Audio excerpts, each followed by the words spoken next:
Bueno, en primer lugar, mientras abrimos la presentación, muy buenos días a todos. Agradecer la invitación que me habéis hecho, José, Lola, sobre todo las dos personas que más conozco.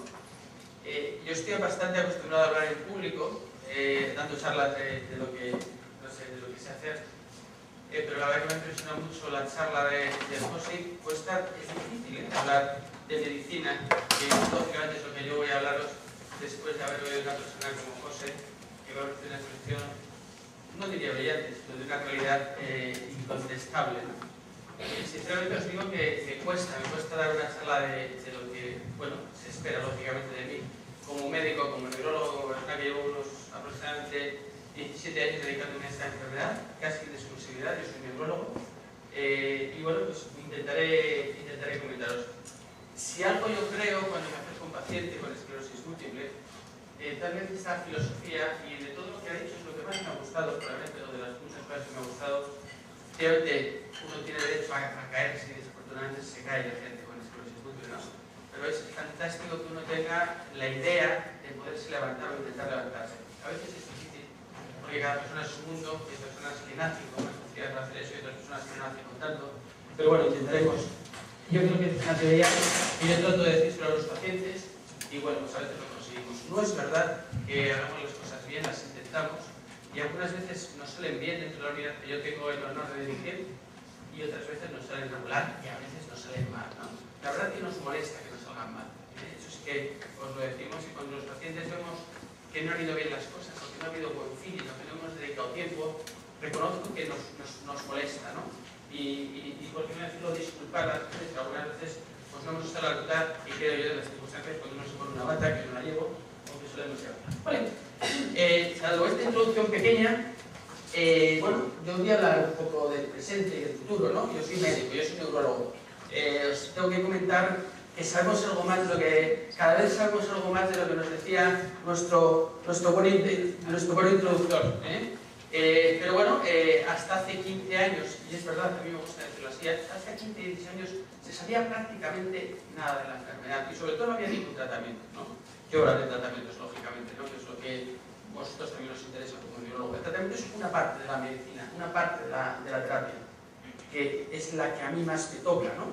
Aunque sabemos que hay otras cosas mucho más importantes o igual de importantes por lo menos que el tratamiento.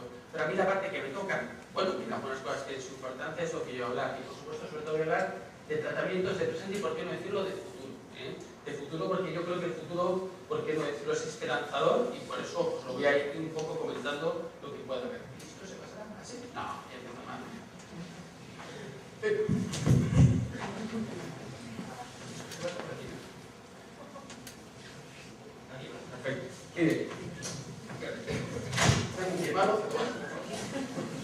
Bueno, hasta el año 1995, cuando se comercializa el primer interferón, yo creo que el interferón beta, que todo el mundo ha oído hablar, es ese medicamento que hay que pincharse, joder, y que resulta incómodo, porque hay gente además que lo tolera mal, hay gente que lo tolera bien, pero hay que pincharse. Pero de verdad que fue muy importante la reacción de un interferón. El interferón es un medicamento el cual fue el primer fármaco que demostró que era capaz en algunos pacientes de alterar su historia natural de la enfermedad. Es decir, que los enfermos tenían menos brotes, menos intensidad de brotes, y había una esperanza enorme a que cada vez los tratamientos fueran mejores. Hasta esa época, hasta el año 1995, que yo, por ejemplo, en diciembre del 95 pongo mis dos primeros betaferones, en este caso, no había absolutamente nada. Había buenas palabras y la verdad es que se podía dar sobre todo esperanza a los pacientes, pero no se podía dar realmente una medicación realmente que tuviera eficacia. Y en ese sentido, pues yo creo que es muy importante. ¿Hoy qué hay?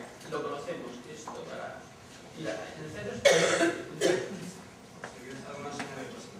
Vale, ¿hoy qué hay? Bueno, hoy tenemos muchas cosas... Joder, ¿cómo estoy?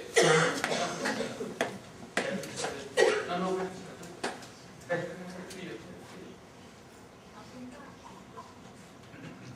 Vale. ¿Hoy qué hay? Bueno, pues hoy queremos hablar un poquito de medicina. Cuando una persona tiene un primer episodio compatible con un brote hace muy poquito tiempo los médicos hemos sacado una forma de diagnosticar antes, que es por medio de resonancia magnética muy fina. Entonces ahora, después de un primer brote, ya se puede diagnosticar esclerosis múltiple fetal. Esto es un artículo de hace nada, del 2011. Os comento esto porque es importante que cada vez hay más facilidad para diagnosticar, ¿no? Y hoy, ¿qué hay? Bueno, cuando una persona tiene un primer brote, ya muchos pacientes los estamos tratando. Y ya sabéis que hay un tratamiento que se llama Agonés, que es interferón, otro betaferón, otro propaxona y otro Previr. Y muchos pacientes con un primer brote, y es verdad que muy probablemente cuando tienes seguro que tienes una esclerosis múltiple, es mejor tratar pronto que tarde, para evitar la discapacidad. Y ahora se trata. Y cuando una persona tiene una EM, esclerosis múltiple, RR, recurrente remitente, de brotes, que todos sabemos, pues hay muchos tratamientos, ahora por hoy, los tratamientos clásicos, como es propaxone, que es un medicamento interesante, betaferón, Agonés y Revir. No todo el mundo funciona con estos tratamientos. Aproximadamente un 60 o un 70% de pacientes funcionan bien con estos tratamientos en estos momentos. Sabéis que son pesados y que tienen algunos efectos secundarios. Pero hay personas que los tenemos con estos tratamientos y están haciendo una vida afortunadamente normal. Y en ese sentido, estos tratamientos que tenemos ya, en algunos pacientes funcionan y funcionan bien, en algunos pacientes en brotes. Y luego tenemos un fármaco que se llama Tysabri, un fármaco, por qué no decirlo, altamente interesante. Un fármaco muy eficaz, pero con peros, muy eficaz. Probablemente el fármaco más eficaz que tengamos en enfermedades en brotes. Se pone por la vena, como muchos de vosotros sabéis, cada 4 semanas, se tolera bien, pero ahora comentaremos el pero que tiene, ¿no? El problema empieza a aparecer, bueno, no todos estos pacientes en brotes somos capaces de controlar la enfermedad. El problema empieza a aparecer, lo sabéis todos, algunos de vosotros, cuando la enfermedad progresa, eso que se llama enfermedad EM, esclerosis múltiple SP, secundariamente progresiva, que lo sabéis, que el enfermo empieza a progresar y ahí los tratamientos empiezan a funcionar muy regular. Y aunque tenemos algún tipo de tratamiento, tipo betaferón o Revir, realmente no funciona bien. Y cuando los enfermos no funcionan bien, sí, tenemos algún tratamiento de rescate, como es eso que hemos dicho, el Tysabri o la ya denostada mitoxantrona, que es otro fármaco bastante potente, pero con bastantes efectos adversos. Y empezamos con más dificultades, porque el enfermo que tiene esas formas, que no hay brotes, sino que desde el principio progresan, todos habéis oído hablar, que son las formas primarias progresivas, a día de hoy no tenemos ningún tratamiento claro. Sí tenemos para alterar la historia natural de la enfermedad. Se puede hacer muchas cosas por los pacientes, pero un tratamiento que detenga claramente la enfermedad. Se puede tratar la espasticidad, la vejiga neurógena, el ánimo, muchas cosas. Se puede hacer rehabilitación, se puede hacer muchas cosas.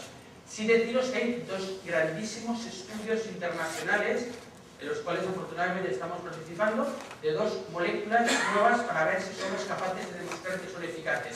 Algo impensable. Una de ellas se llama Fingolimod y otra se llama Ocrelizumab, que esos nombres ya sabéis muy raros. Una de ellas que lleva 2 años de estudio y otra que acaba de empezar, y creo que es algo muy importante decir que esta enfermedad, por qué no decir en estos momentos bastante huérfana, esperemos que dentro de poco podamos utilizar medicamentos que hayan demostrado que tienen suficientemente eficacia. Y por supuesto, y eso es una de las cosas que nosotros nos sentimos muy orgullosos, contentos por los pacientes y por nosotros, siempre hay posibilidades, o muchas veces hay posibilidades, de cuando fallan esos tratamientos, utilizar terapias en investigación. Terapias en investigación no son conejillos de indias. Terapias en investigación son ensayos clínicos que están perfectamente vistos, valorados, pasados por múltiples comités de ética y realmente, por ejemplo, y os pongo ejemplos, son los que van a dar en un futuro que realmente tengamos tratamientos cada vez más eficaces. Lógicamente hay ensayos clínicos de verdad y hay otros de muy segunda categoría. Pero realmente poder disponer de fármacos para pacientes que no están respondiendo, desafortunadamente lo tenemos para todos, ¿no?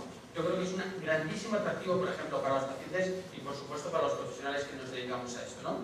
Y deciros que esta es la enfermedad que más investigación se puede, o que más cambios en investigación se está haciendo en neurología. Otras especialidades no las controlo. Pero no existe ninguna enfermedad que haya tantos fármacos que probablemente os están testando para encontrar cada vez mejores soluciones para los pacientes. Y eso es algo muy positivo. Bueno, antes me comentaron, y bueno, voy a dar una pequeña explicación. No voy a profundizar mucho, porque yo creo que no es cuestión de profundizar en muchas teorías. Esa cosa tan rara que veis aquí, pero yo os lo voy a explicar, ¿no? hemos hablado de un medicamento, y como además ya se ha oído, hemos hablado de un medicamento, que solo voy a hablar de esto, muy eficaz, y también quiero hablaros de todo esto, es decir, o parece ser, yo creo que es el más eficaz, no lo que yo, la mayoría de las personas, que es este medicamento que se llama Tysabri, natalizumab, un fármaco muy eficaz para enfermedades en brotes, muy eficaz cuando los enfermos no están funcionando bien, pero con Tysabri se han descrito una complicación grave, que puede llegar a ser mortal, de una infección cerebral potencialmente grave o mortal. Decir que es imposible, y habrá que, entre comillas, medicina personalizada, la otra diapositiva contra esto, que cada persona tiene su enfermedad y bueno, yo lo comento a los pacientes, yo tengo que intentar hacer el esquema mental cuando veo un paciente de cuál es su enfermedad. Nosotros tenemos aproximadamente unos 1.200 pacientes de esclerosis múltiple en nuestra unidad. Y yo lo digo a los pacientes, sobre todo el primer día que lo veo, cada paciente es absolutamente diferente. El término absoluto no es correcto, pero es diferente, no solo técnicamente, lógicamente, sino imaginaros a todos los demás niveles, ¿no? Pero incluso médicamente es un paciente diferente, con lo cual lo que yo necesito es tratar al máximo de ver qué tipo de paciente está y cómo es la mejor medicina que yo le puedo dar, ¿no? Es un fármaco interesantísimo y el único pero, bueno, que ha habido 160 casos en el mundo de esta infección cerebral potencialmente grave, potencialmente mortal, que ocurre uno de cada 1.000 pacientes. Pero hablando de medicina personalizada, hoy en día se puede identificar bien a esos pacientes que nunca han tenido contactos con ese virus canalla que produce esa enfermedad, que es el virus JC, y si uno nunca ha tenido contacto, ese riesgo no lo tiene, eso lo sabemos hace 3 meses aproximadamente, antes no lo sabíamos, cuando es negativo y uno puede utilizar Tysabri con toda tranquilidad, y si uno ha tenido contacto con el virus, bueno, si ha tomado inmunosupresores previos, tipo inmunol y mitoxantrona, tiene un riesgo alto, y si no los ha tomado inmunosupresores previos, tiene un riesgo moderado, de unos 500 aproximadamente. Las cifras nosotros las decimos a los pacientes, y las personas que están aquí y que han recibido Tysabri, nosotros esto se lo comentamos a los pacientes porque, bueno, el médico no es más listo que el paciente, ni el paciente es más listo que el médico. Aquí cada uno tiene su papel y nosotros tenemos que tratar un diálogo de tú a tú, que es lo que yo creo que hay que hacer, ¿no? Pero cada vez se personaliza más y cada vez hay que individualizar más a los pacientes. Y también deben decir que esta es una enfermedad que a veces está ahí, está silente, que parece que está bien, pero está ahí. Y muy probablemente los tratamientos, cuanto más eficaces vayan a ser, es posible que haya que cubrir ciertos mayores riesgos, que ocurren en muchas enfermedades. Eso habrá que, entre comillas, tenerlo claro y asumirlo, tanto los pacientes como los médicos a ese nivel, ¿no? Es decir, yo creo que la medicina muchas veces, cuanto más en esta enfermedad va a ser así. Yo hace poco salí un artículo hace mucho tiempo, que esos fármacos que se dan para el colesterol, habréis oído hablar de ellos, las estatinas estas, todo el mundo toma para que son súper eficaces, que podían mejorar la esclerosis múltiple. Yo dije casi radicalmente que eso era inviable. Un fármaco tan light, tan moderado, tan light, era muy difícil una enfermedad tan compleja como es la esclerosis múltiple. Efectivamente, estudios posteriores dijeron que era un falso positivo inicial de los estudios, con lo cual probablemente las medicaciones que vamos a usar cada vez más eficaces, a lo mejor hay que asumir o correr algún cierto riesgo que quiero comunicaros y que, bueno, yo creo que entre paciente y médico pues debemos ir discutiendo. Y esto es lo que tenemos, y de veras que muchas enfermedades en brotes van a controlar bien, se controlan bien con estos tratamientos.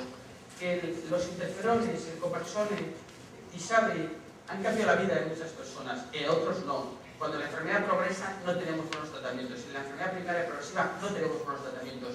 Estamos en ello, pero viene en poco tiempo, y de verdad que no creo que haya ninguna charla de neurología que digan, bueno, que os voy a presentar 5 o 6 fármacos que en 3, 4, 5 años están ahí en el mercado, nuevos, y que van a mejorar seguro a muchos pacientes y van a mejorar seguro la calidad de vida de muchos pacientes. Ojalá de la mayoría, no van a ser de todos, con toda seguridad, pero os vuelvo a comentar. Y bueno, este es un medicamento bueno, yo tengo la obligación de comentaros, es una cosa que se llama Fingolimod, ya tenemos nombre comercial, Gilenia. Será el primer tratamiento oral que se presente para la esclerosis múltiple. Y digo que será el primero pues porque se va a comercializar, es como el parto a la burra, evidentemente está en negociación de precios, imaginaos el tema de los precios como está ahora. Yo ayer hablé con la persona máxima responsable de esto y bueno, decían que a finales de noviembre sería casi, yo creo que no es posible, muy probablemente el primer trimestre del año que viene estará comercializado en las farmacias este fármaco. Se llama Fingolimod, es un fármaco oral. Se han hecho estudios tremendamente buenos. La verdad que hemos tenido la fortuna de colaborar en varios de estos estudios internacionales. Este es un fármaco con el cual se cogía a un paciente, se le daba una dosis de 0,5 de este fármaco, a otro de 1,25 y a otro se le ponía interferón. Este estudio Transform, nosotros participamos en este ensayo clínico que se llama fase 3, previo a una comercialización. Con resultados que los pacientes, aquí en la naranja, que tomaban el fármaco, iban mejor incluso que los pacientes que estaban con interferón. Tenían menos brotes. A la derecha, tratarse con el fármaco, a la derecha no. Estamos hablando de una pastilla.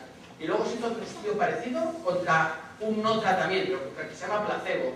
Esto es una dosis arriba de Figolimod, en medio de la dosis que se va a utilizar, por ciento 0,5, y la tercera el placebo. Y también veis que los pacientes, lógicamente, que tomaban la pastilla, en este caso Gelenia, iban mejor y se discapacitaban menos. Es decir, veíamos al cabo de 2 años y los enfermos tenían menos secuelas neurológicas.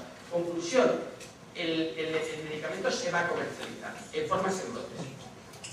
Sí decir, porque claro, pastilla tal, sí decir, nosotros tenemos 7 años de experiencia en este fármaco, aproximadamente antes de comercializarse, lo conocemos muy bien. El problema del fármaco es que baja las defensas de los linfocitos a un estado bastante bajo, vamos, a 300, 400. Luego puede producir algún pequeño problemilla de la primera dosis de bajar la frecuencia cardíaca en una serie de circunstancias. Hay que tener al paciente 6 horas visto, ¿no? Y como consecuencia de estas, las autoridades sanitarias, al ser un inmunosupresor, las autoridades sanitarias europeas y españolas lo han considerado un tratamiento cuando fallan los interferones o cuando la enfermedad es muy agresiva, parecida al PSAB. Es decir, si uno está con Paxone, Revif, Favorez o Betaferón, y os hablo de esos nombres comerciales porque seguro que algunos de vosotros estáis con eso y los conocéis, si falla es un medicamento que se puede dar o una enfermedad muy agresiva. Y probablemente esa decisión, que tenía su aquel, posiblemente es por el miedo a que esa bajada de defensas a largo plazo pueda dar problemas. De por sí, es un medicamento no tan fácil de manejar. Vosotros sabéis, y los que estáis en unidades seguro bien tratados, que vosotros vais, os ponen la medicación, os hacen análisis y yo me lo guiso, yo me lo tomo y entre el neurólogo, la enfermera, etcétera, todo. Aquí ya es un poquito más complicado. Hay que hacer antes una visita a veces al cardiólogo, no siempre. Hay que hacer una visita al oftalmólogo, a veces ha dado un pequeño problema en el ojo. Hay que hacer análisis de sangre, hay que visitar a veces al dermatólogo.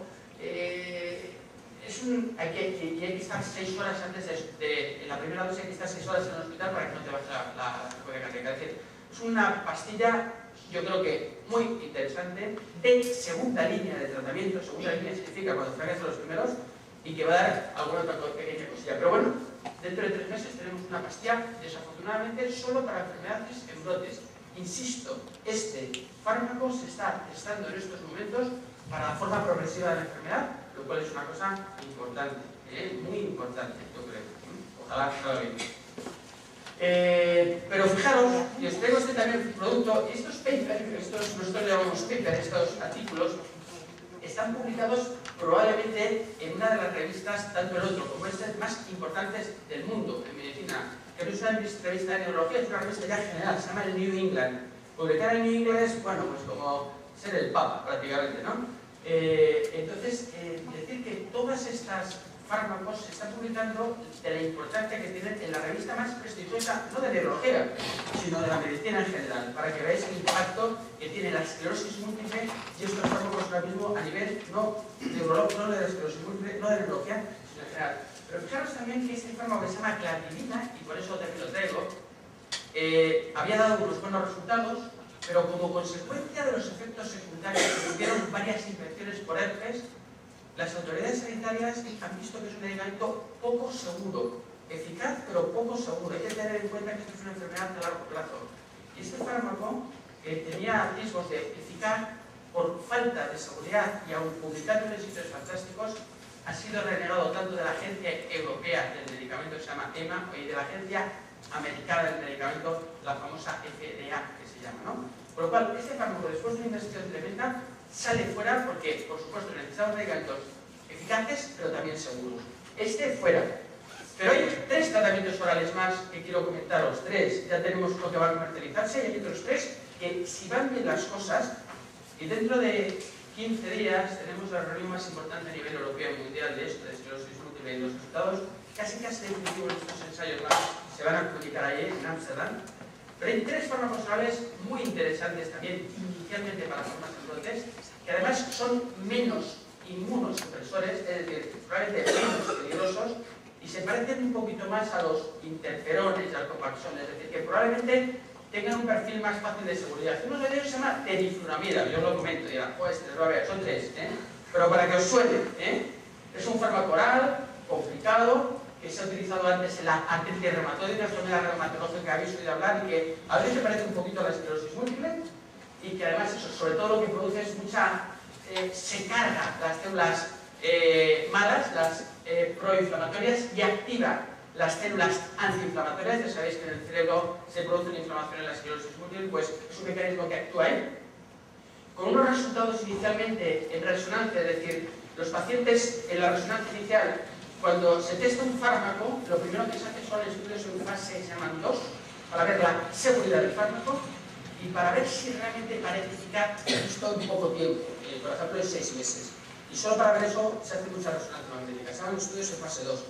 Si ese fármaco ha pasado esa criba de seguridad y parece que va bien, fase 2, se pasa a lo que se llama fase 3, es decir, es un gran estudio clínico para ver eficacia. Es decir, cogemos 500 pacientes o cogemos 1000 pacientes y si esa criba la pasa, el fármaco va para adelante. Este estudio fase 2, pues lo que se vio es que resonancia magnética, estos son estudios de resonancia magnética, tratar con 7 o 14 miligramos era mucho mejor que tratar con nada, y en general con buena tolerancia a este medicamento. El medicamento produce una especie de nasofaringitis, alguna vez altera algunas transaminasas, puede producir un poquito de caída de pelo, no produce alopecia, pero en general efectos secundarios bastante banales. Como consecuencia de se ha hecho incluso otra cosa muy interesante, terapia combinada con los interferones, ¿no? Es decir, estoy con el interferón que sí o que no, con copaxone que sí o que no, bien, bueno, vamos a añadir un fármaco nuevo, un fármaco oral, algo bastante complicado, pero que a lo mejor será el futuro, como por ejemplo ha pasado con otras enfermedades, combinación de medicamentos. Este fármaco ha utilizado estas cosas, nosotros hemos participado en este estudio, con resultados positivos en resonancia magnética. Es decir, parece que el fármaco tiene una buena tolerabilidad, una buena seguridad y datos iniciales de eficacia. Todos estos estudios, y insisto, es fundamental, todos estos estudios están en marcha con un solo fármaco. Estudios combinados, estudios solo, estudios en un primer lote. Y de por sí, el gran estudio que se llama TEMSO, que es ya el estudio fase 3, se va a publicar en Ámsterdam. Los resultados iniciales ya del último estudio parecen positivos. No conocemos todos los datos, los conoceremos dentro de 2 meses, pero si esto va para adelante, es posible que este fármaco terifluramida, que en general es un buen inmunomodulador, se calcular que en un par de años aproximadamente, a lo mejor también esté comercializado un fármaco oral interesante. Y parecido es otro fármaco que se llama laquinimod, un fármaco que también nosotros tenemos bastante experiencia en utilizar, porque hemos participado en todos los estudios de fase 2 y fase 3. Y cuando se utilizaban ciertas dosis, se veía que la resonancia magnética mejoraba y además que se reducían los brotes. No mucho, pero se reducían los brotes. Eso es una pastilla también. Se tolera fenomenal. Produce un cierto grado, puede producir a lo mejor alguna afectación hepática, pero leve. Y de por sí, los últimos, hay 2 grandísimos estudios en fase 3, nosotros hemos participado. El primero que se llama el estudio Allegro. El segundo estudio es comparado con un interferón.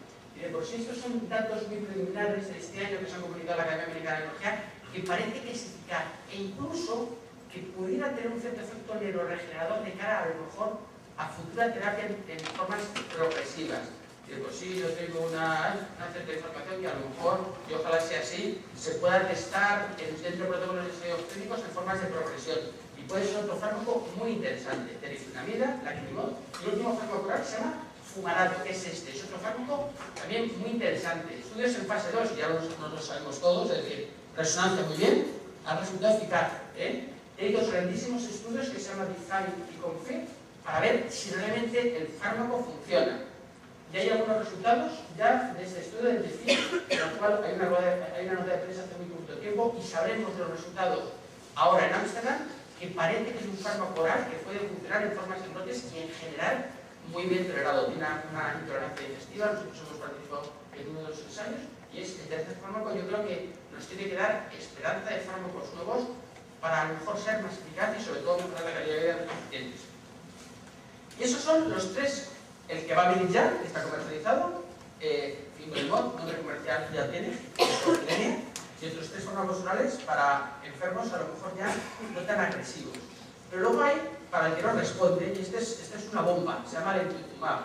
Este es un fármaco, bueno, pues probablemente más potente que el Tysabri. Es decir, Tysabri probablemente ahora mismo esté en el top de la potencia.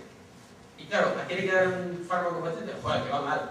No, una persona que va bien no le vamos a poner un venenazo de estos, ¿no? Yo hablo de venenos en general.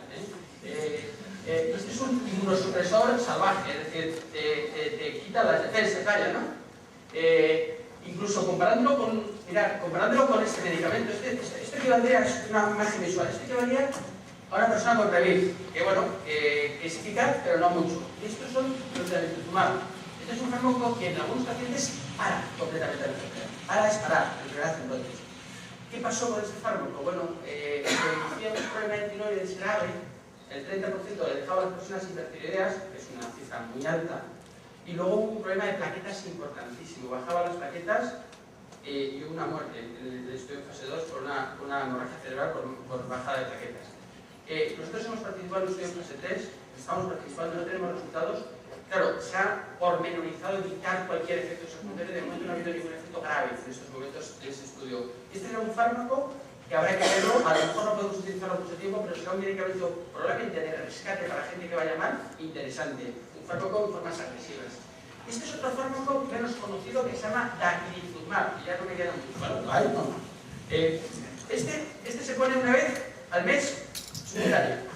Bueno, después de ponerse todos los días subcutáneo como es Copaxone, después de ponerse día sí día no, como es Metafenona Bonés, o una vez a la semana intramuscular, ponerse subcutáneo una vez al mes, bueno, eso es como bastante bien tolerado. Y es un fármaco también muy interesante, que sus estudios previos, como veréis, combinado con interferonación a reducción bestial de las imágenes de resonancia magnética, va un poquito más atrás, pero también es otro fármaco de investigación que ahora mismo España está participando en muchos de estos estudios. Deciros que la esclerosis múltiple en España, sobre todo en ciertos centros, está a la cabeza de investigación clínica, y os lo digo con toda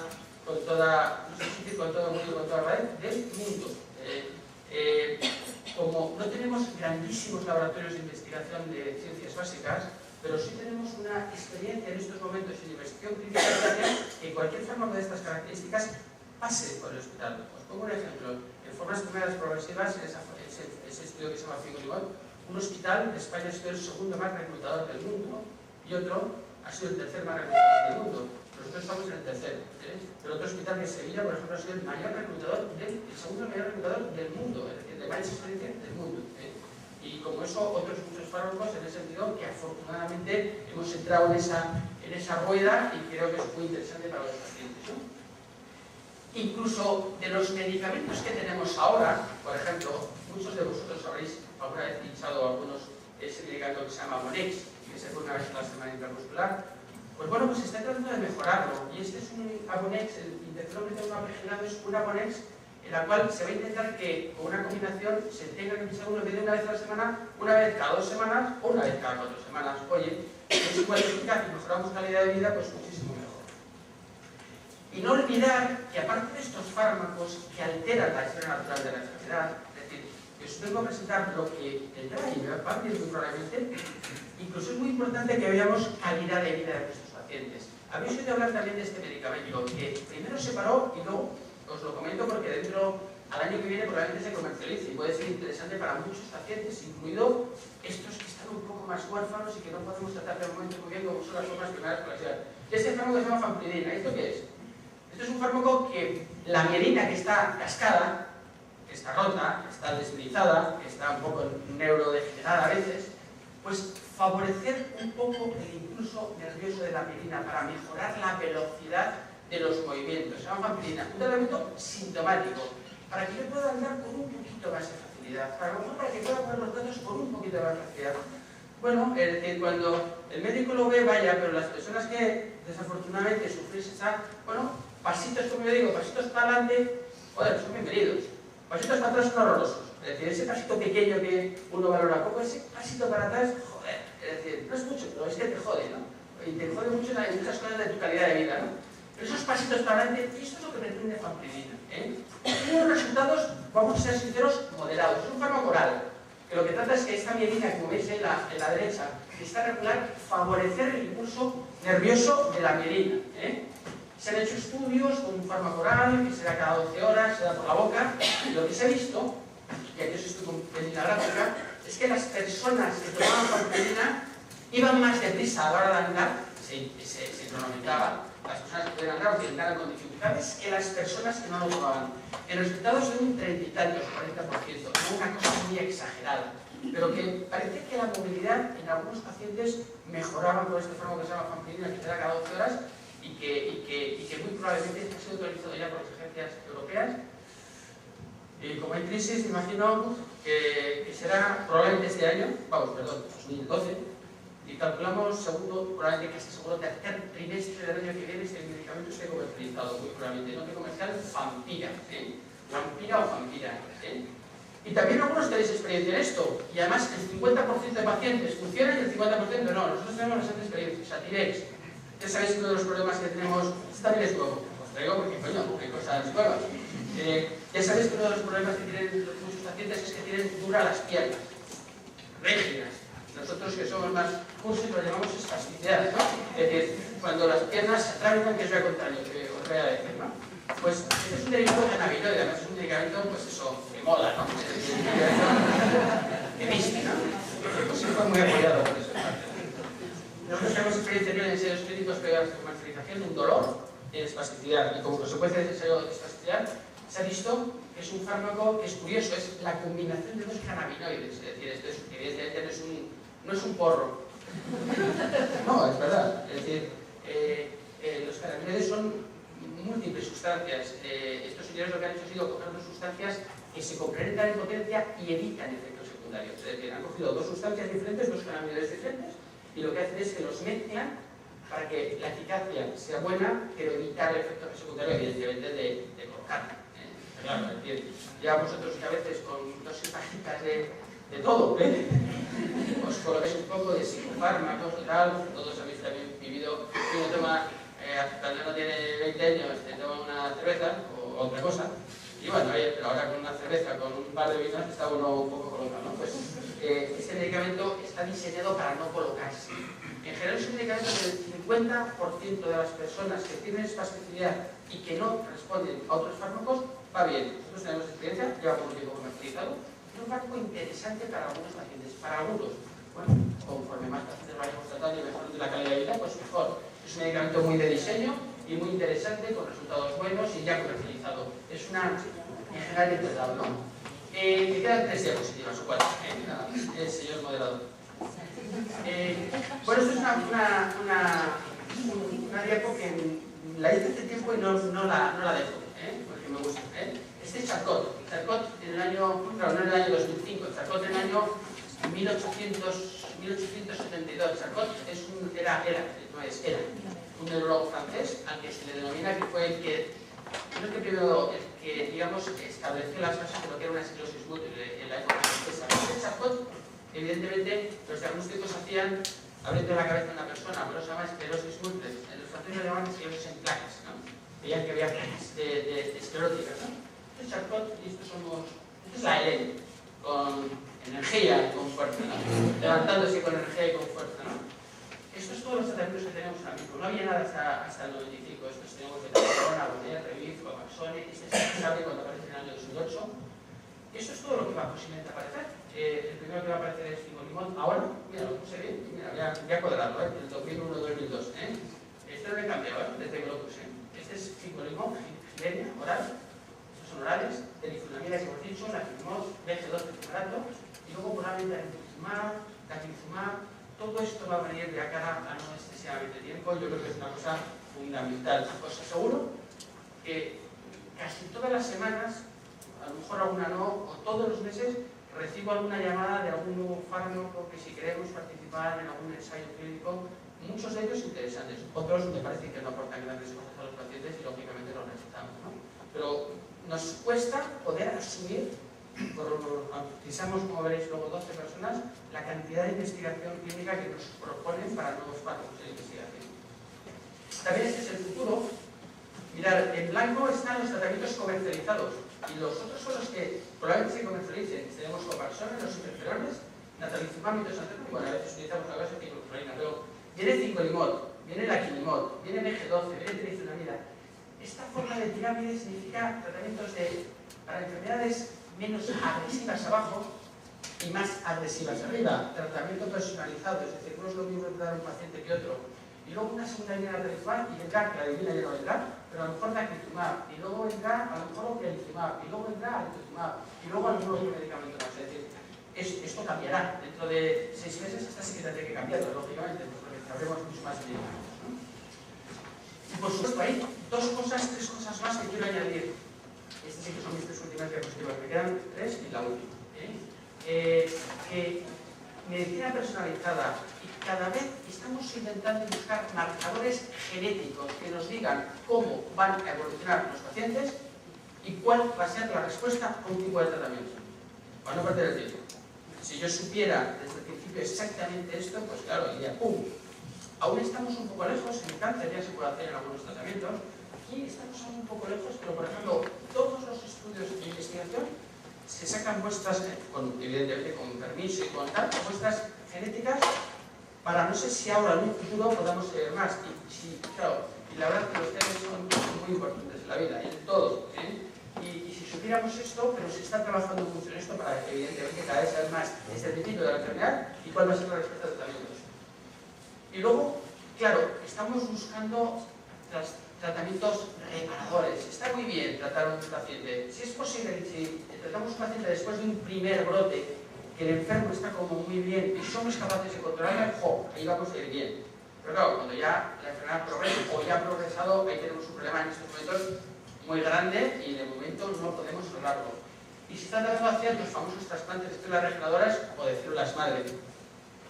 Está muy en investigación, decirlo claramente. No se debe, así de claro, no se debe ir a una Alemania a tratarse y te quitan aquí, te ponen células madre, te cobran 6.000 euros, 8.000 euros y vas, y lo hacen ahí, lo hacen con un Parkinson y lo hacen con un Alzheimer. Es decir, no hay ninguna evidencia de que eso pueda funcionar. Otra cosa es que sí empieza a haber protocolos, que yo además los evalúo alguna vez, que os doy un visto bueno a todos los que tengan una cierta seriedad.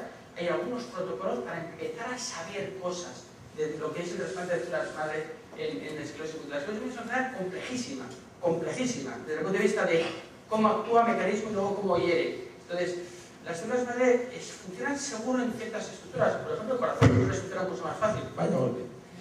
O en una fístula, ¿no? Pero bueno, yo creo que hay que seguir investigando y es algo muy interesante. ¿Hay algún fármaco, por ejemplo, en fase 1, casi fase 2, que puede tener un cierto efecto neuroregenerador, un fármaco que se llama Limbo 1, que bueno, que estamos empezando a manejar muy esto? El modelo animal parece que ha podido tener algún método. Es decir, yo creo que esto es muy importante, está muy en germen, pero está evolucionando.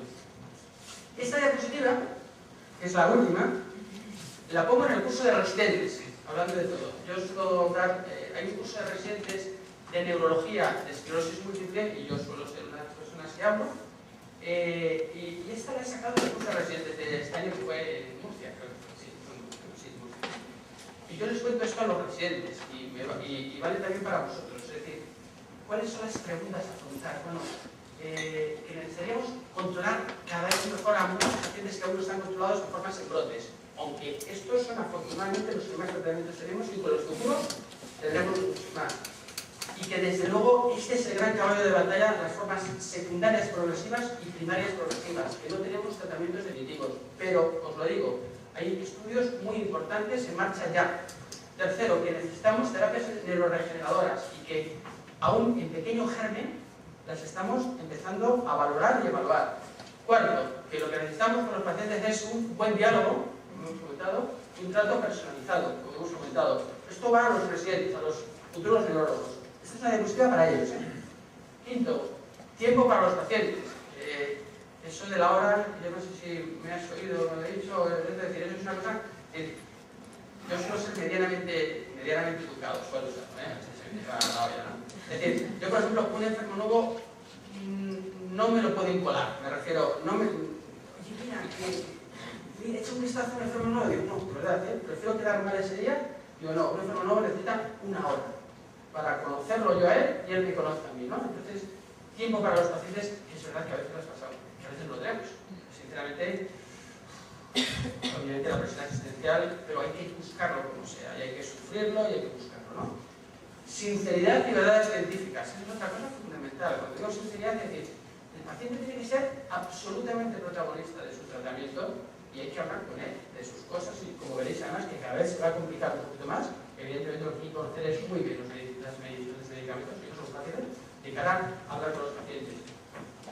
Favorecer y contestar todas las preguntas con nuestra actitud. Lógicamente, como decía José, si no está así, será difícil que uno pregunte, ¿no? Pero si realmente esta actitud. Y esto es lo que tratamos de poner nosotros en marcha, lo que intentamos hacer las cosas, que si a veces las tenemos bien o mal, pues eso es lo que realmente tratamos de indicar. Mi última diapositiva, por supuesto, todas estas cosas no son posibles con grupos y por apoyos. Es decir, es dificilísimo hacer grupos de apoyos, buscar financiaciones, apoyos institucionales, apoyos del INSALUD, apoyos de la Seguridad Social, apoyos de fuera. La verdad que a base de mucho esfuerzo pues vamos consiguiendo. Este es mi grupo de trabajo con nuestras enfermeras, nuestros biólogos, nuestros residentes, nuestros coordinadores de investigación, gracias a lo cual bueno, pues podemos intentar hacer y poner nuestro granito de arena desde el punto de vista asistencial y desde nuestro punto de vista de investigación. Y nada más, muchas gracias.